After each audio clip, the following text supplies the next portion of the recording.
अन्य नहीं।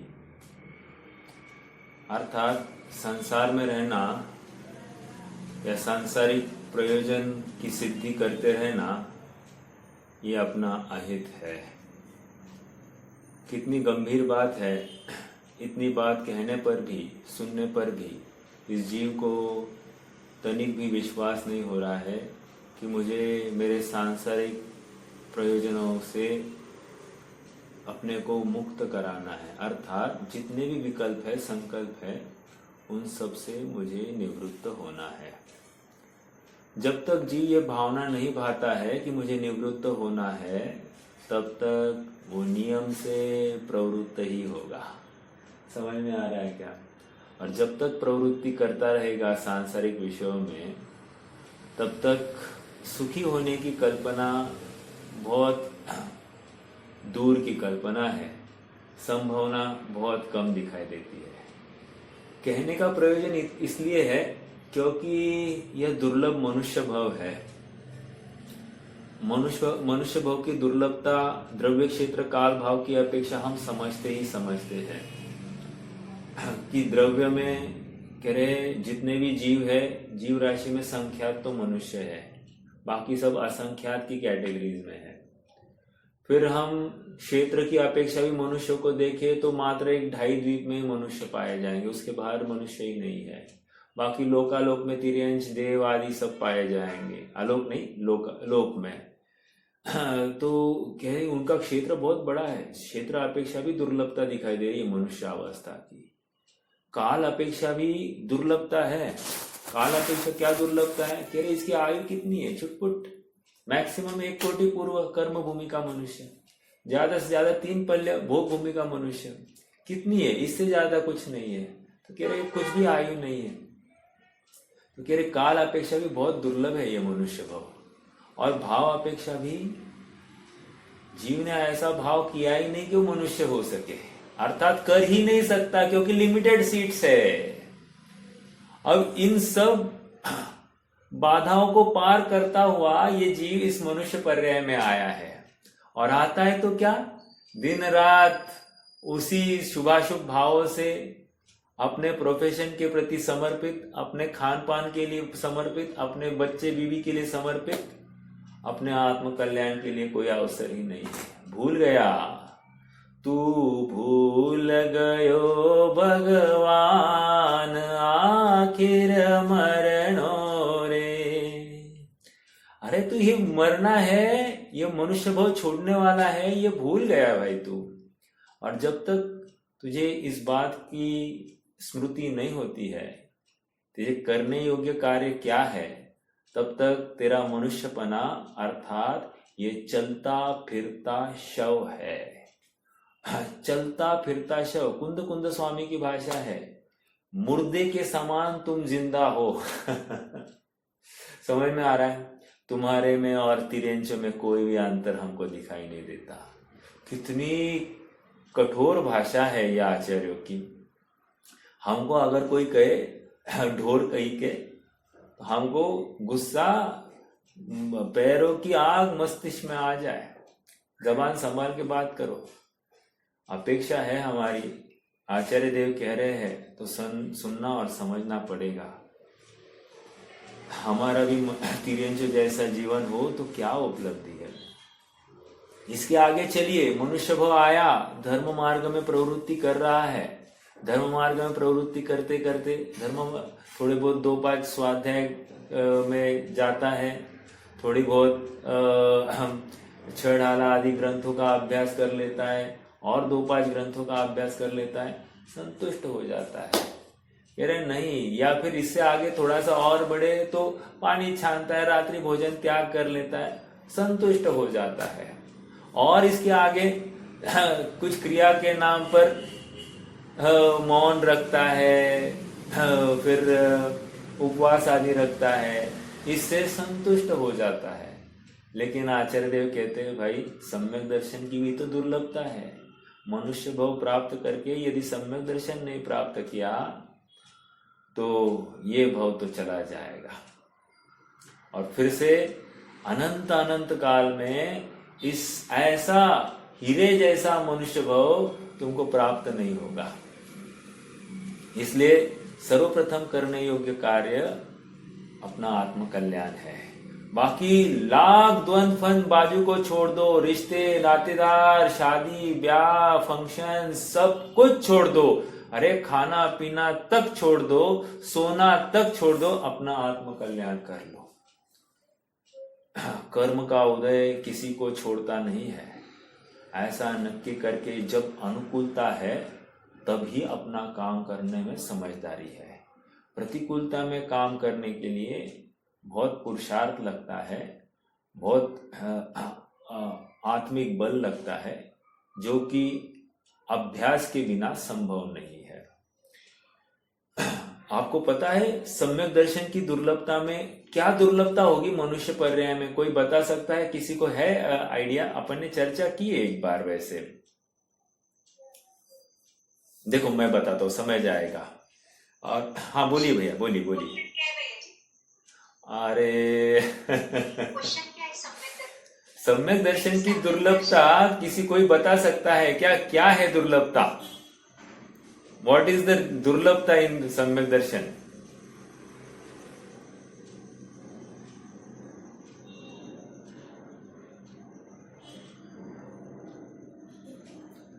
देखो, आत्म स्वभाव को नहीं जानना, मैं आत्मा हूँ ऐसा दृढ़ निर्णय नहीं करना। दुर्लभता क्या हुई इसमें? दुर्लभता चाहिए मुझे। पॉसिबिलिटी क्या है कि दुर्लभ क्यों कहा जा रहा है? बोधि आपका भाव है, बोधि दुर्लभ नाई, जग में प्राप्ति कठिन है, जग में प्राप्ति कठिन है। क्या है आगे? बोधि दुर्लभ भावना में वो बात, यह दुर्लभ कहा, इसलिए दुर्लभ कहा गया है। ठीक है, कहने की बात इतनी है कि दुर्लभ है। अभी क्यों दुर्लभ है ये उत्तर नहीं है मैंने अभी जो दिया वो, और उत्तर है। देखो ऐसा है कि टोटल मनुष्यों की संख्या कितनी है? ढाई द्वीप में, ढाई द्वीप में, हाँ ढाई द्वीप में कह रहे 29 अंक प्रमाण, 29 अंक प्रमाण संख्या है। कह रहे हैं कि कर्णान योग का ये नियम है कि चौथे गुणस्थान में एट अ टाइम कितने जीव रहेंगे? एट अ टाइम कितने रह सकते हैं? नियम है, हाँ नियम। कह रहे 700 करोड़ जीव ही चौथे गुणस्थान में है। क्या कहा? इसका मतलब किसी भी समय में आप देखोगे 700 करोड़ टेंटेटिव, आगे पीछे किसी किसी ग्रंथ में 700 करोड़ 721 करोड़ 99,997 ऐसा कुछ आया है। मतलब 700 करोड़ के आसपास फिगर है। तो कह रहे किसी भी टाइम में चौथे गुणस्थान में 700 करोड़ जीव है। अब टोटल जीव की संख्या कितनी है? 29 अंक प्रमाण। और 700 करोड़ में कितने अंक प्रमाण है वैसे कोई बताएगा? 700 करोड़ कितने अंक प्रमाण है?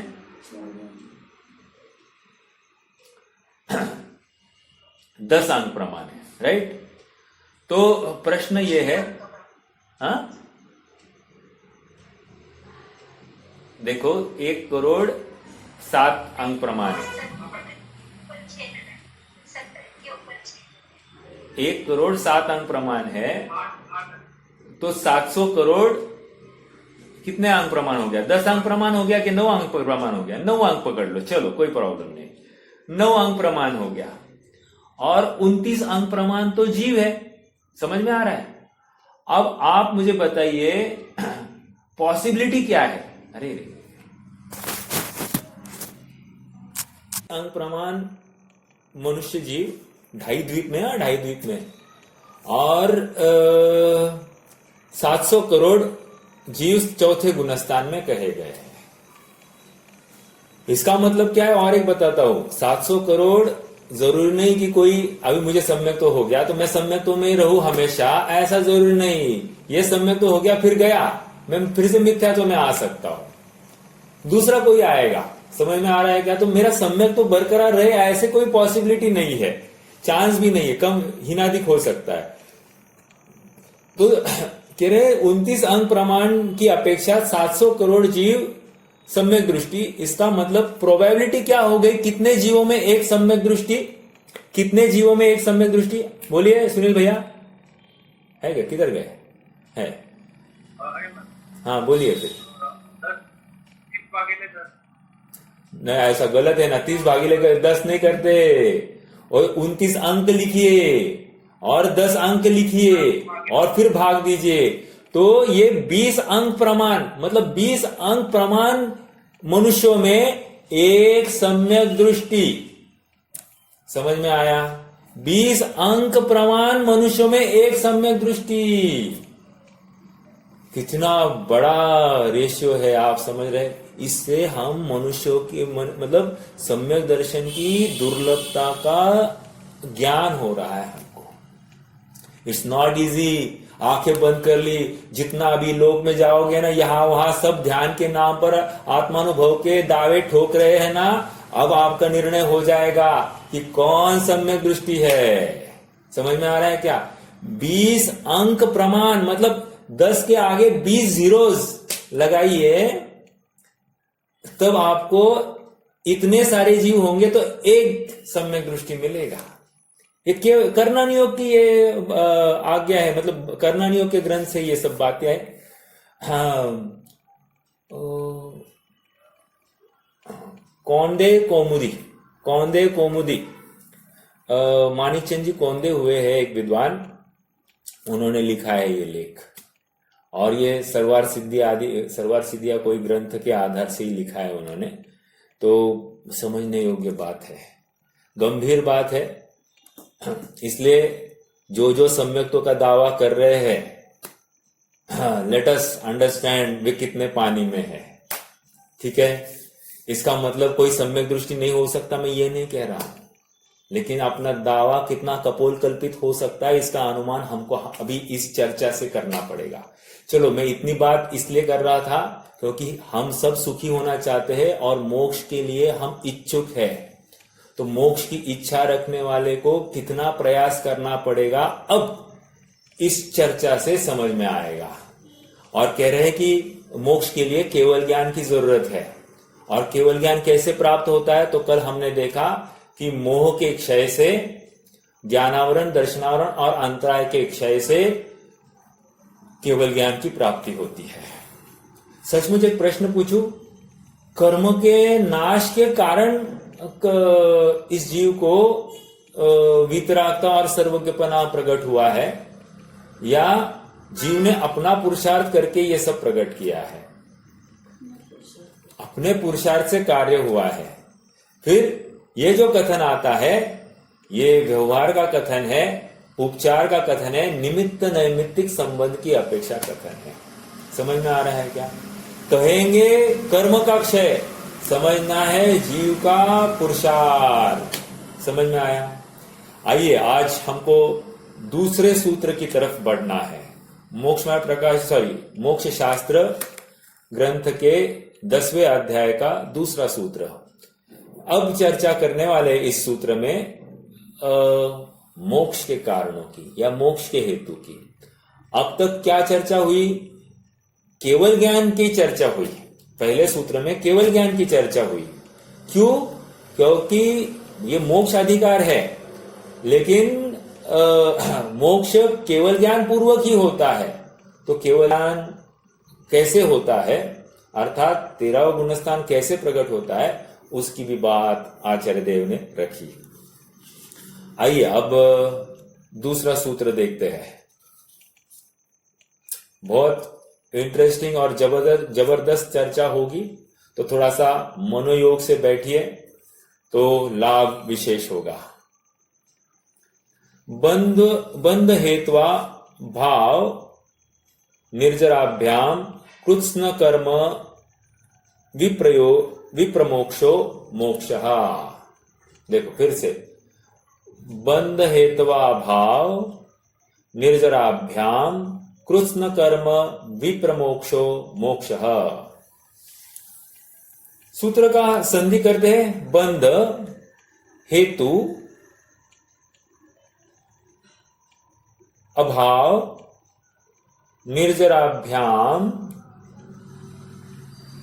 कृत्स्न कर्म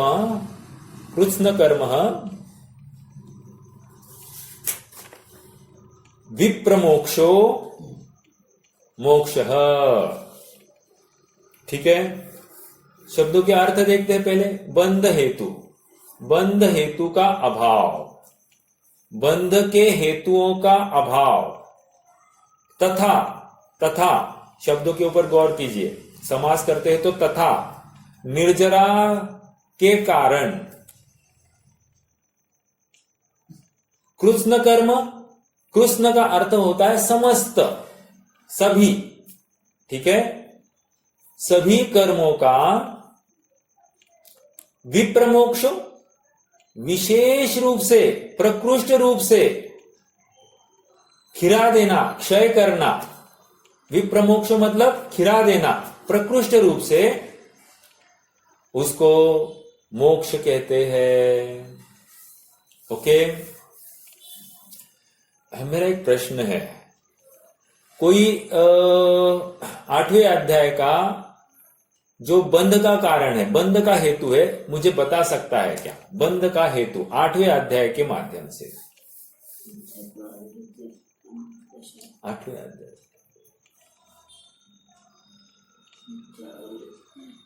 बराबर क्या?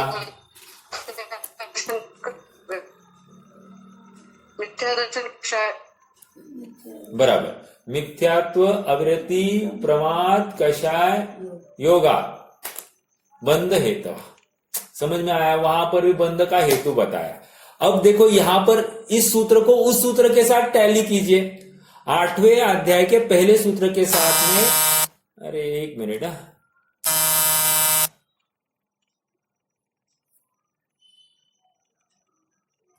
यहां पर कह रहे हैं मोक्ष हेतवा, बराबर, सॉरी, बंध हेतवा अभावात, बराबर, बंध के हेतु का अभाव।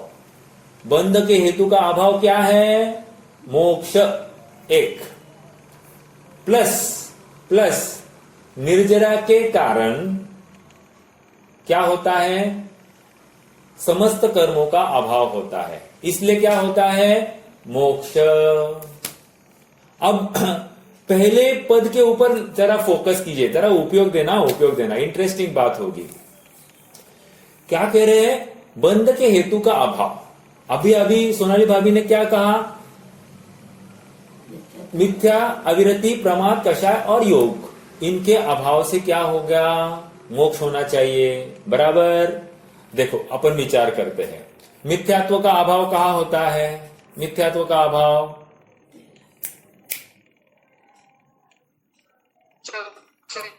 चौथे से लेकर 7वें तक कहीं भी हो सकता है। सॉरी, चौथे में ही होगा, आई एम वेरी सॉरी, चौथे में होगा। शायद समय तो होगा तो चौथे से 7वें की बात है, लेकिन मिथ्यात्व का अभाव तो चौथे में हो ही गया है। ठीक है, मिथ्यात्व का अभाव हो गया। फिर अविरति का अभाव कहां हो गया? बहुत अच्छा, 5वां। प्रमाद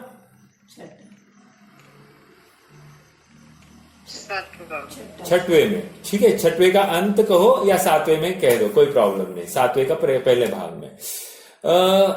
कषाय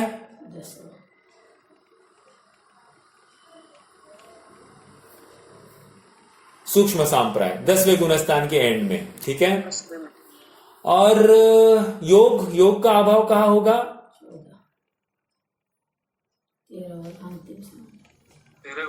13वें के अंत में। ओके, अब सूत्र में आ जाइए। बंध के हेतु के अभाव को मोक्ष कहा जा रहा है। आगे, बंध के हेतु के अभाव को मोक्ष कहा जा रहा है, तो बंध के हेतु का अभाव कहां हुआ है? लॉजिकली 13वें में हुआ है। बहुत अच्छा, तो 13वें में फिर मोक्ष कहो ना। समझ में आया क्या? तर्क शंकाकार का प्रश्न है ये। 13वें में बंध के हेतु का अभाव कहो तो मोक्ष की प्राप्ति कहो। तो कह रहे आचार्य देव, कह रहे वेट, हमने आगे भी लिखा है ना, इसलिए हमने लिखा है निर्जराभ्याम विप्रमोक्षो, अर्थात बचे हुए जो कर्म है ना, 13वें के बाद में कुछ कर्म बचेंगे तो उनका भी विशेष प्रकार से निर्जरा हो गई, तो उसके बाद में सब खिलने के बाद में मोक्ष है। समझ में आया क्या? नहीं तो ये सूत्र में निर्जराभ्याम नहीं लिखते, बंध हेतवा अभावात मोक्ष इतना ही लिखते तो प्रॉब्लम ये होता कि 13वें के अंत में ही मोक्ष कहना पड़ता। समझ में आ रहा है क्या? वैसे तो जिनवानी में यहां तहां देखेंगे तो चौथे में ही दृष्टि मुक्त कह दिया, अर्थात मोक्ष कह दिया, कल ही चर्चा की हमने। समझ में आया? 13वें को भी जीवन मुक्त कह दिया। वैसे तो लगाया जा सकता है, लेकिन यहाँ पूर्णतया द्रव्य कर्म, नौ कर्म, भाव कर्म से रहित ऐसी अवस्था को अपन मोक्ष कह रहे हैं। और वो कहाँ प्राप्त होगी? कह रहे वो हमको 14वें के अंत में ही हो। आ रहा है क्या? इसलिए निर्जराभ्याम इस पद में बहुत महत्व है। वो निर्जराभ्याम निकाल दो तो पद का अर्थ ही नहीं रहता। ओके, चलिए, तो ये एक बात हो गई। एक प्रश्न है अभी। कर्म की निर्जरा 1, कर्म का उदय 2, कर्म का फल 3, कर्म का खिरना 4। इनमें क्या अंतर है?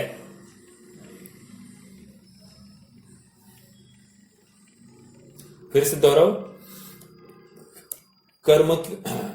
कर्म की निर्जरा, कर्म का उदय, कर्म का खिरना और कर्म का फल, इनमें क्या अंतर है?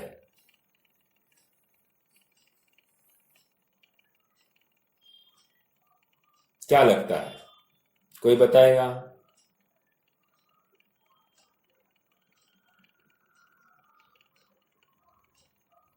आवाज तो आ रही है ना मेरी?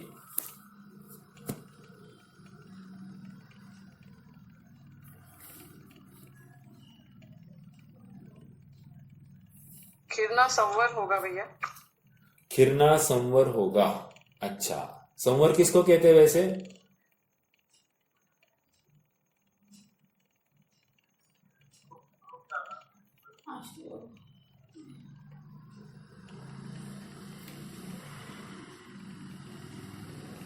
जो मोरी में डांट लगावे तब जल रुक जाता। क्या है वो आगे? नहीं, रुकना है ना, संवर होगा। हाँ, तो संवर नहीं लेना है यहाँ पर। हाँ बोलिए, अब बोलिए फिर से। हाँ, निर्जरा, क्षय, खिरना, फल देना और उदय। मैं अभी और एक जोड़ रहा हूं, क्षय को भी मैंने जोड़ दिया। देखो, ये सभी एकार्थवाची है। एकार्थवाची है मतलब कर्म की निर्जरा कहो, कर्म का उदय कहो, कर्म का खिरना कहो, कर्म का फल देना कहो या कर्म का क्षय कहो, ये सभी एकार्थवाची है। ओके, दोनों कुछ फर्क नहीं है। ओके, लेकिन सभी कर्मों का खिरना, अभी हमारे भी कर्मों का निर्जरा हो रही कि नहीं हो रही? हो रही है ना। कर्म का उदय आ रहा है, फल दिया जा रहा है और खिर रहा है, तो हमको क्यों नहीं मोक्ष हो रहा है? तो कह रहे तुम्हारे जैसे खिरने की बात नहीं चल रही है। विप्रमोक्षो, विप्रमोक्षो इस शब्द के ऊपर आ जाइए। विशेष प्रकार से प्रकृष्ट रूप से खिराने की बात चल रही है। ऐरे गहरे नत्थु खेरे की जैसी खिराने की बात। तू क्या, तेरी क्या बात करते हो? वो तो फिर एक केंद्र भी खिरा रहा है ना अपने कर्मों को। समझ में आ रहा है क्या? वो निगोदिया जीव भी खिरा रहा है अपने कर्मों को। तो तुमने कौन सा बड़ा तीर मारा?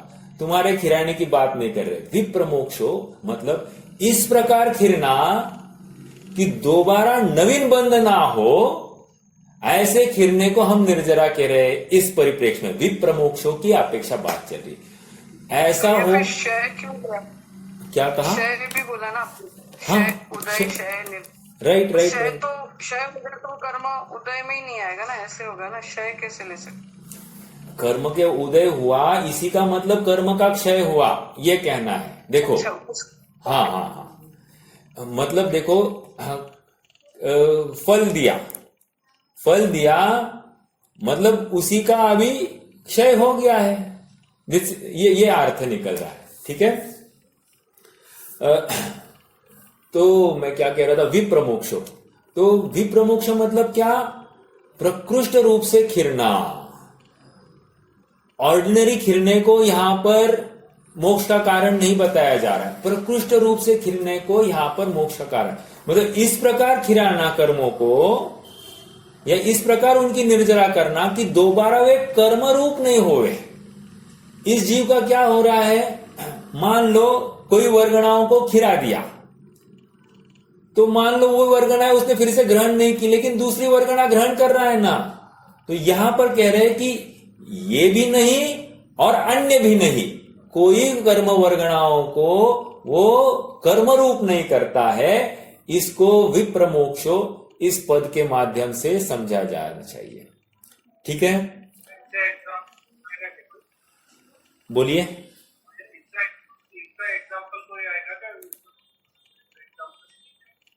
एग्जाम्पल चाहिए? देखो देखो देखो, आम है, आम है ना, आम पेड़ से निकाल दिया, अब क्या हो गया, अब फिर से पेड़ को लगेगा, वही आम फिर से पेड़ को लगेगा, एक देश उदाहरण है, नहीं लगेगा, बस इसको कह रहे हैं विप्रमोक्ष। वो फिर से उस पेड़ को नहीं लगे, इसको विप्रमोक्ष कह रहे हैं विशेष रूप से। देखो और एक उदाहरण देता हूं, चलो।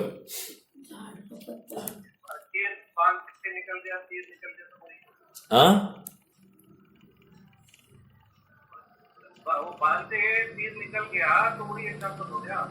हाँ वो भी चलेगा ना, बाण से तीर निकल गया तो वो भी विप्रमोक्षो अर्थात खिर गया, अब वो काम का नहीं रहा, ऐसे लगा सकते। और थोड़ा सा ऐसा ले सकते हैं कि अपन देखो, जैसे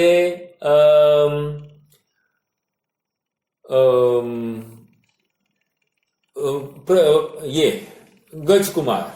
गजकुमार मुनिराज, कृष्ण के भाई, तो उन्होंने श्मशान में उन्होंने आकर साधना चालू कर दी, और उन्होंने कर्मों को इस प्रकार खिरा दिया कि दोबारा उनको फिर से वे कर्मरूप हुए ही नहीं। तो इसको अपन विप्रमोक्षो कह सकते हैं, अर्थात इस प्रकार त्याग हुआ कि फिर से ग्रहण ही नहीं हुआ। ओके, इसको अपन मोक्ष का कारण कह सकते हैं। ठीक है, चलिए, तो एक बात ये है गई। और एक बात याद रखना, यहां पर देखो जिनवानी में ऐसा भी कथन आता है, जैसे उपशम भी एक अपेक्षा से क्षय ही है, या उदयाभावी क्षय, ये भी क्षय ही कहा जाता है, अर्थात उदय नहीं होना, इसको भी क्षय कहा जा रहा है। लेकिन यहां पर जो क्षय कहा जा रहा है ना, ये क्षय, ये उदय के अभाव की बात नहीं है, उदय में ही, सत्ता में ही नहीं रहेगा और उदय में आने की बात ही नहीं, ऐसी व्यवस्था को यहां पर क्षय कहा जा रहा है। ठीक है, समझ में आ रहा है क्या? हाँ, देखो एक प्रकार का क्षय, देखो क्षयक्षम की परिभाषा क्या है, सर्वघाती कर्मों का, वर्तमान कालीन सर्वघाती स्पर्धकों का उदयाभावी क्षय एक, उन्हीं का सदावस्था रूप उपशम दो, और किन्हीं देशघाती प्रकृतियों का उदय। अब यहां पर वर्तमान कालीन सर्वघाती स्पर्धकों का उदयाभावी क्षय, ये भी क्षय ही है ना, समझ में आ रहा है क्या? उन्हीं का सदावस्था रूप उपशम, ये भी तो क्षय ही है ना। हाँ, ये भी क्षय है, लेकिन ऐसा क्षय यहां पर नहीं लेना, यहां पर सत्ता से ही उखाड़ के फेंक दिया है, दोबारा इसको कर्मरूप ही नहीं किया, ऐसे व्यवस्था को क्षय कहा जा रहा है। ठीक है, एक प्रश्न है, हाँ इंटरेस्टिंग प्रश्न है, थोड़ा सा उपयोग दीजिए। वैसे इस जीव का और कर्म का नाता कब से है? अनादि से। बहुत अच्छा। तो प्रश्न ये है, जो जो चीज अनादि होती है उसका क्षय किया जा सकता है क्या? शंकाकार का प्रश्न है। जो जो चीज अनादि की होती है वो अनंत तक रहती है, ऐसा शंकाकार कह रहे हैं। हमने सुना है जिसका उत्पाद हुआ नहीं उसका नाश होता नहीं है, ऐसा शंकाकार कह रहा है। उत्पाद हो न अभाव का, ना नाश हो उत्पाद में। क्या है वो? उत्पाद वे करते रहे सब द्रव्य गुण पर्याय में। चलो, मुझे तो ये कहना है कि जिसका उत्पाद होता है उसी का नाश होता है, उसी का क्षय किया जा सकता है, लेकिन कर्म अनादि से है। जीव और कर्म अनादि से, फिर उनका क्षय कैसे? प्रश्न इसका बहुत लॉजिक है। और एक बात देखो, अनादि का क्या तर्क है? कह रहे अनादि को कोई तर्क नहीं दिया जाता। जो जो चीज अनादि की होती है वो स्वभाव से ही होती है। तो ये तो और पक्की हो गई ना बात। फिर जो अनादि की है उसका नाश भी नहीं होगा, अर्थात क्षय का कैसे कहते हो आप? तो नहीं हो सकता। तो आचार्य देव कह रहे नहीं हो सकता है क्षय। कैसे? यहां पर कह रहे संयोगों का छूटना यही क्षय है, संयोगों का अभाव होना यही क्षय है। और सुन, हम जो जीव और कर्म का नाता जोड़ रहे हैं ना, अर्थात इनका संबंध स्थापित कर रहे हैं ना,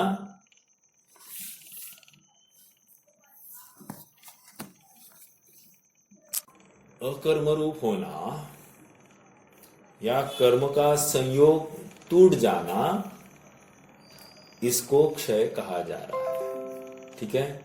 इसलिए अनादि से है, लेकिन अनंत तक साथ रहे ऐसा नहीं हो सकता। क्यों नहीं हो सकता?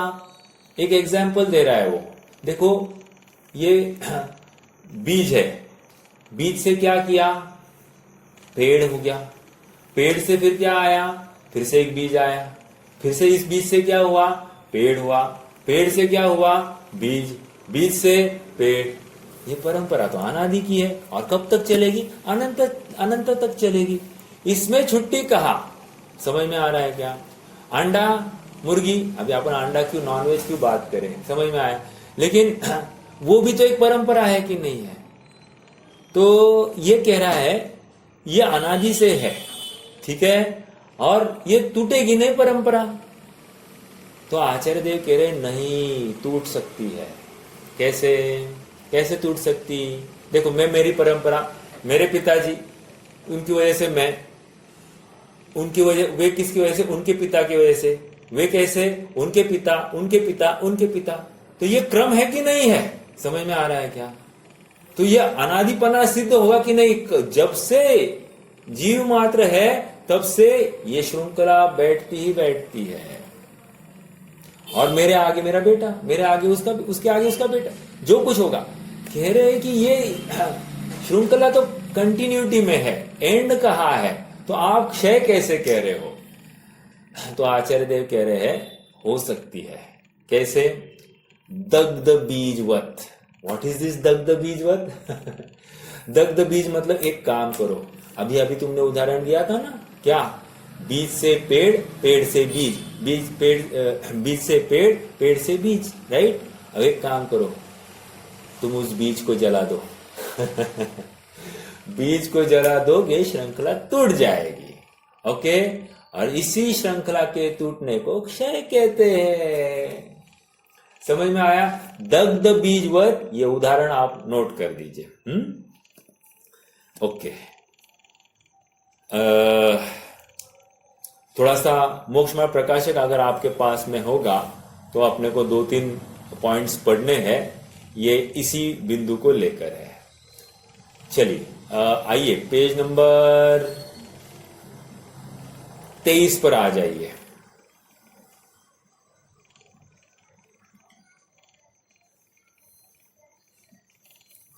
वहां जीव द्रव्य, तो एकदम लास्ट पैराग्राफ पढ़ना है, नहीं तो मनोयोग से बहुत उपयोग देकर सुनना। वहां जीव द्रव्य तो देखने जानने रूप चेतना गुण का धारक है तथा इंद्रिय गम्य न होने के योग्य अमूर्तिक है, संकोच विस्तार शक्ति सहित असंख्यात प्रदेशी एक द्रव्य है तथा कर्म है वह चेतना गुण रहित जड़ है और मूर्तिक है और अनंत पुद्गल परमाणुओं का पिंड है, इसलिए एक द्रव्य नहीं है। जीव द्रव्य एक द्रव्य है, लेकिन पुद्गल एक द्रव्य नहीं है, कह रहे अनंत पुद्गल परमाणुओं का पिंड है। आगे, इस प्रकार ये जीव और कर्म है, इनका अनादि संबंध है। आगे बात प्रश्न के रिलेटेड, इनका अनादि संबंध है। ओके, एक तो भी जीव का कोई प्रदेश कर्म रूप नहीं होता और कर्म का कोई परमाणु जीव रूप नहीं होता, अपने अपने लक्षणों को धारण किए भिन्न भिन्न ही रहते हैं। जैसे सोने चांदी का संबंध हो, तथापि पीतादि गुणों का धारण किए सोना भिन्न रहता है और श्वेतादि गुणों को धारण किए चांदी भिन्न रहती है। एक। अब दूसरा उदाहरण, पेज नंबर 198 पर आ जाइए। 198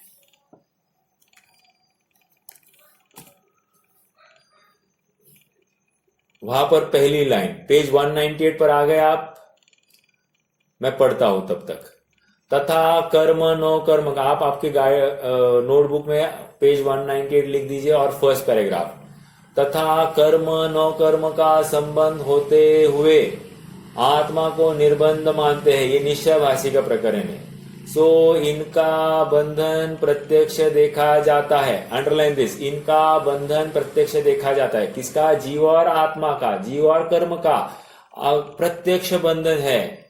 ज्ञानावरणादिक से ज्ञानादिक का घात देखा जाता है।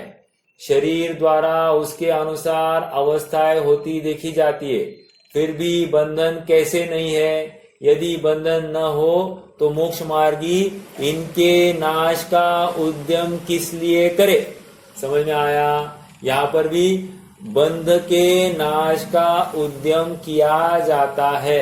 अगर कर्म का बंध मुझे बाधा, पहले 23वें पेज पर क्या पढ़ा? दोनों पृथक एक दूसरे रूप नहीं होते, फिर भी अनादि संबंध वहां पर भी कहा था, लेकिन एक दूसरे रूप वो स्वभाव से नहीं होते। निश्चय से देखे तो जीव कर्म रूप नहीं हुआ और कर्म जीव रूप नहीं हुआ, ये निश्चय से हुआ, लेकिन व्यवहार से है ना उनका संबंध, मान रहे हैं ना दोनों। देखो, निश्चय व्यवहार की ऐसी संधि चलती है, शब्दों को पकड़ना। अब यहां पर भी यदि आप सर्वथा कर्म जीव में नहीं है ऐसा मानोगे तो फिर उसके अभाव का प्रयास क्यों किया जा रहा है? मत करो। सुखी होने के लिए प्रयास क्यों किया जा रहा है जीव? जो कोई पाप का अभाव करने का भी यत्न करता है ना और पुण्य कमाना चाह रहा है ना, तो ये यत्न क्यों चल रहा है? ये इसी का परिचायक है कि जीव का और कर्म का कोई ना कोई संबंध है। समझ में आ रहा है क्या? तो यहां पर ये कह रहे, यदि बंधन न होता तो मोक्ष मार्गी इनके नाश का उद्यम किस लिए करे? ठीक है, ये एक बिंदु हो गया। अब आगे, ये आगे का भी पैराग्राफ पढ़ सकते। यहाँ कोई कहे शास्त्रों में आत्मा को कर्म नो कर्म से भिन्न अबद्ध स्पृष्ट कहा है, तो कैसे कहा है? That is different story.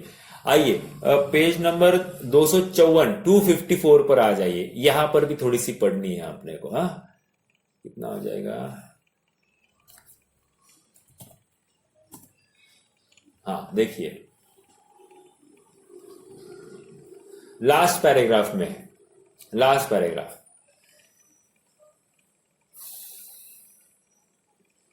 जैसे उदाहरण दे रहे, देखो नीचे के 6 लाइन से।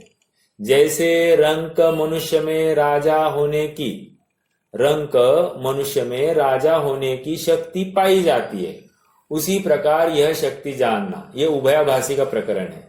तथा द्रव्य कर्म नौ कर्म पुद्गल से उत्पन्न हुए हैं, इसलिए निश्चय से संसारी के भी इनका भिन्नपना है। निश्चय से इनका भिन्नपना है, परंतु सिद्ध की भांति इनका कारण कार्य संबंध भी न माने तो भ्रम ही है।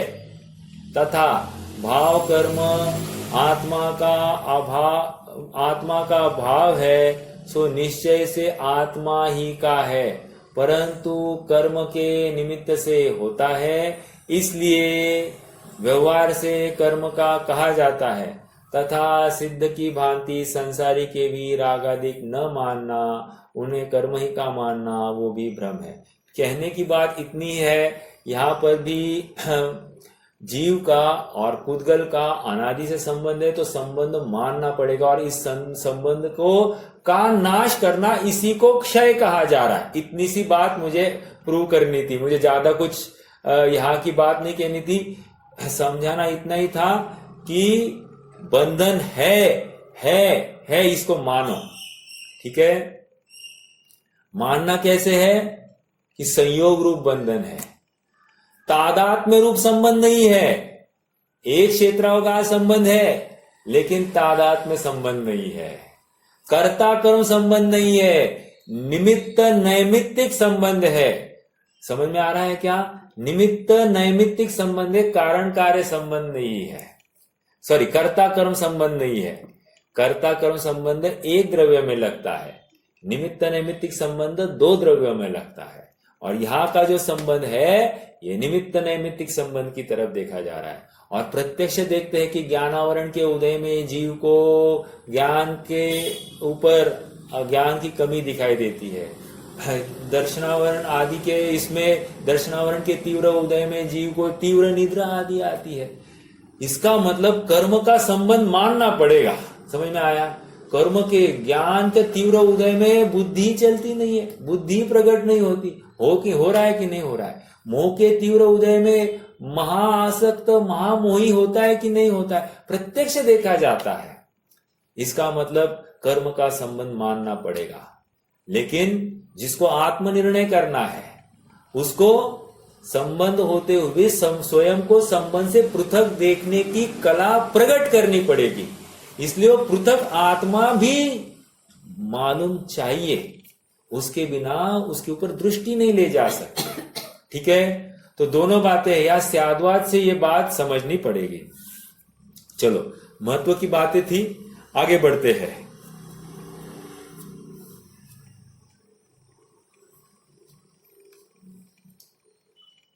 अब थोड़ा सा विचार करते हैं, गुणस्थान अपेक्षा कौन सी प्रकृति का कहाँ नाश होता है? गुणस्थान अपेक्षा कौन सी प्रकृति का कहाँ नाश होता है, इसको विचार करेंगे। हाँ जी, देखो,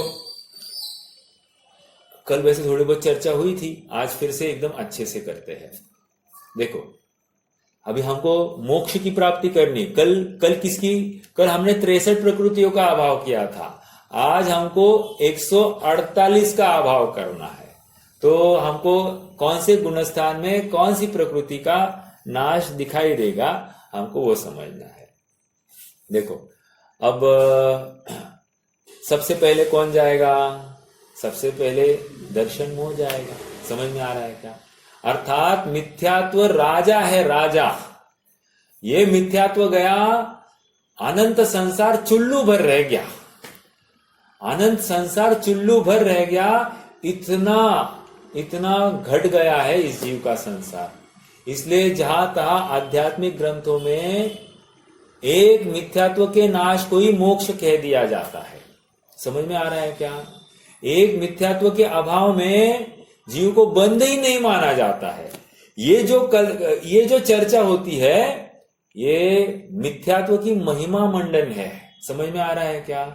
इसका मतलब अन्यों का बंध नहीं है, अन्य इस जीव को प्रभावित करते नहीं है, ये नहीं कहना है। लेकिन जितना मिथ्यात्व के हयाती में ये जीव परेशान हो रहा है, त्रस्त हो रहा है, उतना त्रस्त ये अन्यों के हयाती में नहीं होता है, इतना समझाना चाहता है। और नियम से कुछ काल में ये जीव ऐसा पुरुषार्थ कर बैठेगा, ये समस्त को धोबी पछाड़ कर देगा, अर्थात उनका अभाव कर देगा। ठीक है, उनसे पृथक स्वयं को मैं जीव हूं ऐसी प्रतीति करते हुए स्वयं में जमेगा, रमेगा और उसी में पूर्णता को प्राप्त होगा। समझ में आ रहा है क्या? तो अपने आप कर्म खिर जाएंगे, वे थर थर कांपते हैं ना, जैसे ही आत्मदृष्टि होती कर्म थर थर कांपते, ये ऐसी बात है। तो पंडित साहब ने भी एक उदाहरण दिया है, 99,999 इतना कर्जा है, तो इतना कर्जा है तो उसमें से कौन सा 9 हटाए तो इस जीव को बहुत बड़ी राहत मिल जाएगी। तो कह रहे हो 90,000 वाला 9 हटाओगे तो इस जीव को अब जो कुछ बचेगा वो कुछ नहीं के बराबर रह जाएगा। ठीक है, हाँ देखो अब हम निर्जरा की बात देखते हैं। कौन से कर्म, कौन से गुणस्थान में कौन से कर्म की निर्जरा होती है। ठीक है, ये चर्चा करेंगे।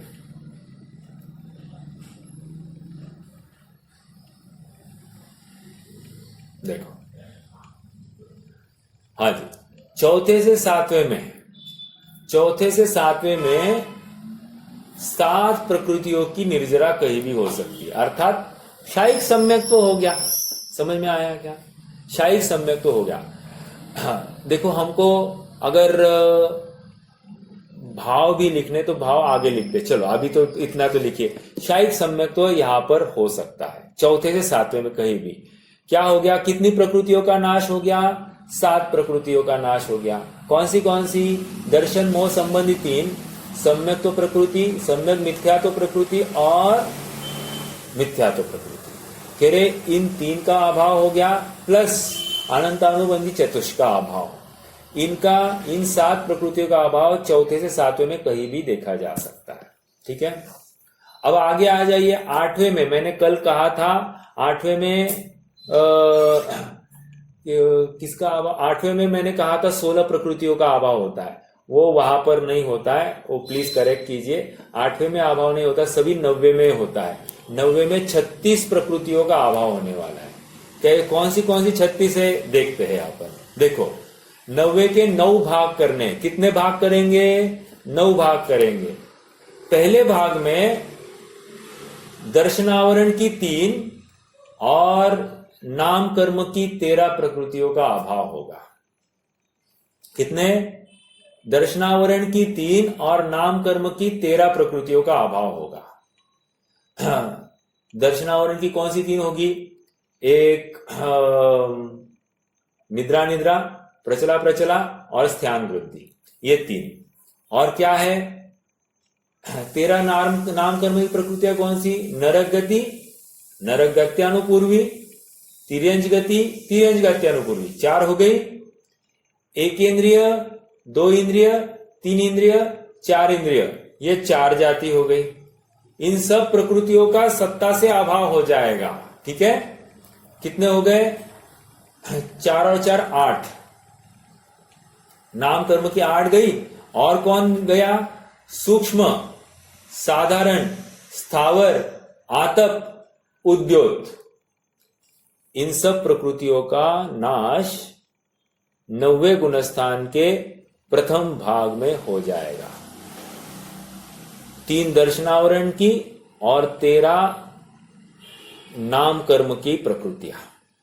ठीक है, 16 प्रकृतियों का पहले भाग में अभाव हुआ। अब दूसरे भाग में क्या होने वाला है? अप्रत्याख्यानावरण 4 और प्रत्याख्यानावरण 4, कितने गए? 8। इन 8 का अभाव 90वें गुणस्थान के दूसरे भाग में होगा। टोटल भाग कितने हैं? 9 भाग है, उसमें से दूसरे भाग में 8 गए। पहले भाग में कितने गए थे? 16 गए थे। 16 और 8 कितने हो गए? 26। टोटल कितने जाने वाले हैं? 36। देखते हैं अभी आगे। अब तीसरे भाग में जो नपुंसक वेद है ना, उसका नाश होगा। और एक बात याद रखना, वैसे डायरेक्टली मोहनीय के किसी भी कर्म का क्षय होता नहीं है, उसका अन्य रूप कन्वर्जन होता है और सत्ता से अभाव किया जाता है। मोहनीय के मात्र और मात्र सम्यक तो प्रकृति का नाश होता है, क्षय होता है, और सूक्ष्म लोभ अर्थात संज्वलन लोभ का ही क्षय होता है। इन दो का ही लोभ क्षय होता है, अन्य किसी भी प्रकृति का डायरेक्टली क्षय नहीं होता। उसके क्षय को कन्वर्जन करके ही उसको सत्ता से निकाल दिया जाता है। इसी को हम अभी क्षय कह रहे हैं। ठीक है। हाँ, तो 90 गुणस्थान के तीसरे भाग में नपुंसक वेद का अभाव होता है, अर्थात नपुंसक वेद स्त्री वेद में कन्वर्ट हो जाता है। नपुंसक वेद का जो कोई सत्व है, देखो ये भी कर्म प्रकृति है, अर्थात द्रव्य कर्म की बात चल रही है। हो क्या रहा है, जीव आत्म सन्मुख परिणाम कर रहा है। जीव को मालूम नहीं मैं कौन से कर्म का कन्वर्जन कर रहा हूं, ये कुछ भी जीव को मालूम नहीं है। ये तो हमको स्टडी करना है। हम इस अभ्यास के माध्यम से ये नक्की कर रहे हैं कि जीव कितना पुरुषार्थ कर रहा है। ओके, तो कह रहे हैं कि 90 गुणस्थान के तीसरे भाग में नपुंसक वेद का अभाव हुआ। अभाव हुआ मतलब क्या, नपुंसक वेद स्त्री वेद में कन्वर्ट हो गया। आइए अब चौथे भाग में, 90 गुणस्थान का चौथा भाग, अब तक 27 प्रकृतियों का नाश हो गया है। अब चौथे भाग में क्या होगा, स्त्री वेद का भी अभाव हो जाएगा। इसका मतलब क्या, स्त्री वेद को कन्वर्ट किया गया। स्त्री वेद को कैसे कन्वर्ट किया गया, हास्य रति अरति शोक भय जुगुप्सा इन रूप कन्वर्ट कर दिया। ठीक है, हास्य रति अरति शोक भय जुगुप्सा इन रूप कन्वर्ट कर दिया स्त्री वेद को। नपुंसक वेद को स्त्री वेद में कन्वर्ट किया, स्त्री वेद को अब हास्य रति अरति शोक भय जुगुप्सा में कन्वर्ट कर दिया। अब कह रहे पांचवा भाग है ना, पांचवें भाग में ये जितने भी हास्य रति अरति शोक भय जुगुप्सा इनका नाश कर दिया जाता है, अर्थात इनके पूरे सत्व को पुरुष वेद में कन्वर्ट किया जाता है। ओके, अब छठवां भाग आ गया, इसी को सवेद भाग कहते हैं। 90 गुणस्थान का सवेद भाग अर्थात 90 गुणस्थान का छठवां भाग, इसको सवेद भाग। मैक्सिमम यहां तक जीव सवेद रहता है, अर्थात वेद सहित पाया जाता है। इसके आगे भाव वेद नहीं पाया जाएगा, अर्थात 90 गुणस्थान के 7वें भाग में भाव वेद नहीं है, द्रव्य वेद रहेगा ही रहेगा। कब तक, 14वें गुणस्थान तक। तो क्या है देखो, छठवा पुरुष वेद का नाश किया जाएगा 6वें भाग में। मतलब क्या, पुरुष वेद को संज्वलन क्रोध में कन्वर्ट कर दिया। ठीक है, पुरुष वेद को संज्वलन क्रोध में कन्वर्ट कर दिया 6वें भाग में। फिर क्या हो गया, संज्वलन क्रोध को 7वें भाग में संज्वलन क्रोध को मान में कन्वर्ट कर दिया, अर्थात उसका नाश हो गया संज्वलन क्रोध का। 8वें भाग में संज्वलन मान का नाश कर दिया, अर्थात उसको संज्वलन माया में कन्वर्ट कर दिया। और 9वें भाग में संज्वलन माया का नाश करना, अर्थात उसको संज्वलन लोभ में कन्वर्ट कर दिया। ठीक है, तो ये टोटल कितनी थे, 9 भाग हुए। 9 भाग में टोटल प्रकृतियां कितनी हो गई, आप यदि गिनोगे 16 नाम कर्म की और दर्शनावरण की मिलकर। ठीक है, 16 पहले भाग में। दूसरे भाग में 8 अप्रत्याख्यान और प्रत्याख्यान चतुष्क 8 हो गए, तो 16 और 8 24, बराबर है ना। हाँ 24। फिर नपुंसक वेद 25, स्त्री वेद 26, 6 9 कषाय 26 और 6 32, राइट। फिर पुरुष वेद का नाश 33, फिर संज्वलन क्रोध का नाश 33, मान का नाश 34, नहीं बराबर था 34 35 36, मान क्रोध मान माया इनका नाश। अब बचा क्या, लोभ बचा। तो आप देखो चौथे से 7वें में हमारी 7 प्रकृतियों का नाश हुआ था। 90वें गुणस्थान में 9 भागों में 36 प्रकृतियों का नाश हो गया। टोटल कितनी करनी है, 148 का नाश करना है। उसमें से 36 और 7 कितने गए, 43 कर्म प्रकृतियां 90वें गुणस्थान के अंतिम भाग में चले गए हैं। अब क्या बचा, आगे आइए 10वें गुणस्थान में आइए। 10वें गुणस्थान में क्या किया, 10वें गुणस्थान में लोभ का नाश किया, संज्वलन लोभ का 10वें में नाश हुआ, अर्थात संज्वलन लोभ का उदय रहता है लेकिन वो बंध को प्राप्त नहीं होता है।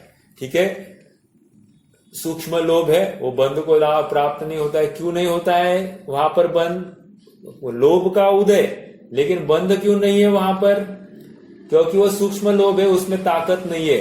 न जघन्य गुणा नाम, जो अल्प शक्ति का धारक होता है वो बंध को प्राप्त नहीं होता है। तो 10वें गुणस्थान में एक प्रकृति, 43 और 1 44, 44 प्रकृतियां 10वें गुणस्थान तक गई। आइए अब जीव 12वें गुणस्थान में आया, क्षपक श्रेणी का आरोहण करके 12वें गुणस्थान में आया। द्विचरम समय में क्या हुआ था, दर्शनावरण की जो 2 निद्रा थी उनका नाश कर दिया, निद्रा और प्रचला इनका नाश कर दिया। द्विचरम मतलब सेकेंड लास्ट समय। और लास्ट समय में क्या किया उसने, ज्ञानावरण की 5, अंतराय की 5 और दर्शनावरण की 4। कौन सी, चक्षु, अचक्षु, अवधि और केवल। ठीक है, इन 4 दर्शनावरण का नाश अंतिम समय में, प्लस ज्ञानावरण के 5 का नाश और अंतराय के 5 का नाश। तो ये 16 प्रकृतियां कहां गई, 12वें में। 43 और 16 कितने हो गए, 59।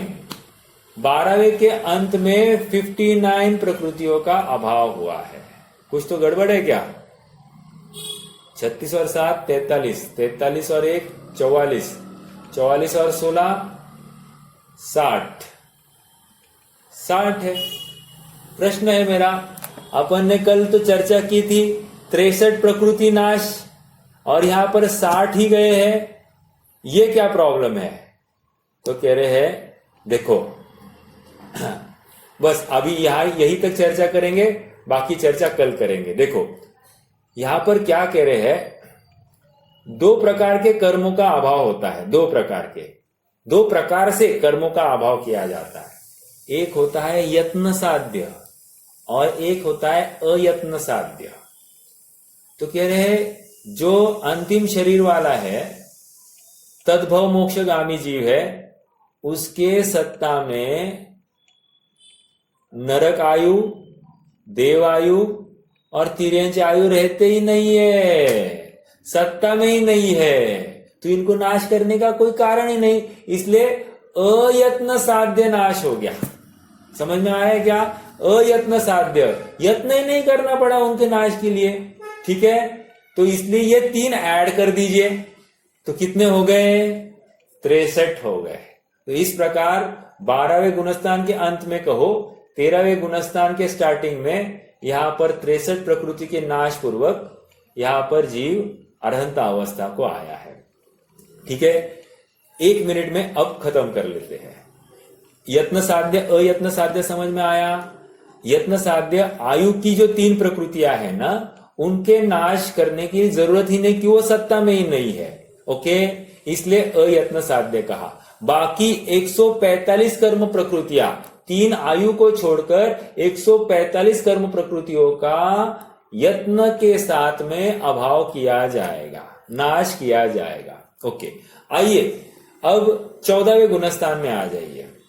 14वें गुणस्थान में क्या हुआ, उपांत्य समय में 72 कर्म प्रकृतियों का नाश होता है, 72 का नाश हो जाता है, क्षय हो जाता है। ठीक है, 63 और 72 कितने हो गए, 6 और 7 13, 135 बराबर है, 135 बराबर 135। 135 प्रकृतियां 14वें के उपांत्य समय में नाश को प्राप्त हो गई है और अंतिम समय में 13 प्रकृतियों का नाश होता है। 13 कहो 12 कहो, 13 क्यों कहना है, तीर्थंकर प्रकृति होगी तो 13 होगी, और यदि वो जीव तीर्थंकर नहीं होगा तो सत्ता में भी तीर्थंकर प्रकृति नहीं पड़ती है, तो फिर 13 नहीं फिर 12 कहना पड़ेगा। और यदि वो जीव के आहारक कर्म का उदय भी नहीं होगा, आहारक द्विक, आहारक शरीर और आहारक अंगोपांग, तो फिर वे भी 2 कम करना, क्योंकि सत्ता में ही नहीं रहेंगे तो फिर उनका नाश करने का क्या प्रयोजन है। तो वो भी उनका भी अभाव किया जा सकता है, मतलब नाश। तो इस न्याय से बचे हुए 13 में से 3 कम कर दो तो 10 प्रकृतियों का नाश कहो, या 12 का नाश कहो, या तीर्थंकर होगा तो 13 का नाश कहो, अंतिम समय में 14 के हो जाता है। तो इस न्याय से जीव के टोटल 145 कर्मों का यत्न से नाश किया जाता है, और 3 आयु का अयत्न से अभाव हो चुका है। इसलिए इस 148 कर्म प्रकृतियों के नाश पूर्वक जीव को मोक्ष प्रकट हो जाता है। समझ में आ रहा है क्या? हाँ जी। तो ये मोक्ष का स्वरूप कहा, मोक्ष का लक्षण कहा कि किस प्रकार इस जीव को मोक्ष की प्राप्ति होती है। और एक बात समझ लेना, समय तो हो गया है वैसे, आयु चरम शरीरी के आयु बंधती ही नहीं है। समझ में आ रहा है क्या? इसलिए, और आयु सत्ता में कभी रहती नहीं है, एक भव की ही आयु रहती है, अगले भव की रख ही नहीं सकता। तो इस न्याय से देखो क्या मतलब व्यवस्था ही प्राकृतिक ऐसी है कि आयु, अनेक भव की आयु एक साथ नहीं बांध सकता। बाकी 7 कर्म प्रकृतियां अनंत भव के लिए बांध सकता है, लेकिन आयु 1 एट ए टाइम। समझ में आया? कितने जीव के पक्ष में है ये सारी बातें, इसका आपको बिल्कुल विश्वास हो रहा होगा। ठीक है, आज के लिए रुक जाते हैं। कल अपन और थोड़ी बहुत चर्चा करके अगले सूत्र की तरफ बढ़ेंगे। एकदम इंटरेस्टिंग सूत्र है, थोड़ा सा 5 भावों का भी रिवीजन हो जाएगा, तो आप थोड़ा सा रिकैप कीजिए तो उससे लाभ भी हो सकता है।